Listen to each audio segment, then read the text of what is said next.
यहाँ भी जाना है, देव की वसुदेव के यहाँ भी पुत्र बनना है। पहले से ही 4 मम्मी पापा है हमारे, अभी 2 मम्मी पापा और कैसे बनाऊं, 6 माता पिता। तब ठाकुर जी विचरण कर रहे थे, तभी एक खंभ में मणि, उस मणि में ठाकुर जी ने अपना प्रतिबिंब देखा। ठाकुर जी अपना प्रतिबिंब नहीं देखते, क्यों? बहुत कम देखते हैं।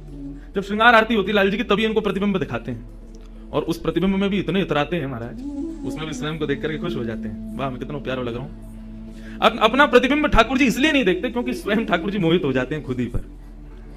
जैसे ही ठाकुर जी ने स्वयं का प्रतिबिंब देखा, प्रतिबिंब देख के आगे बढ़े, लेकिन ठाकुर जी मन में विचार करने लगे, मुझे सबके स्वभाव प्रिय है, लेकिन अपना यदि देखूं तो अपना प्रतिबिंब बहुत प्रिय है। जब स्वयं को देखता हूं प्रतिबिंब में, तो ऐसा लगता है कि मानो जो सबको मोहित कर रहा है, वो स्वयं को जब देखे तो खुद भी मोहित हो रहा है। क्योंकि प्रतिबिंब कभी झूठ नहीं बोलता, प्रतिबिंब का ये स्वभाव है, आप जैसे हो वैसा आपको दिखाता है। ठाकुर जी ने जब प्रतिबिंब देखा, अपने उस प्रतिबिंब स्वरूप को ठाकुर जी ने स्थिर कर दिया, और स्थिर करके अब तो ठाकुर जी लाए महाराज लक्ष्मी जी की पूरी पेटिका लेकर के आए श्रृंगार की, और अपने प्रतिबिंब स्वरूप को ही उन्होंने श्रृंगार करना प्रारंभ किया। किशोरी जी के श्रृंगार का इतना भाव बताते हैं, किशोरी जी की नथबेसर ऐसी, किशोरी जी के कान के कुंडल ऐसे, किशोरी जी के पांव की महावर ऐसी, क्यों ना हो, क्योंकि श्याम सुंदर ने श्रृंगार किया है। किशोरी जी का जो स्वरूप है वो ठाकुर जी ने उसका श्रृंगार किया है।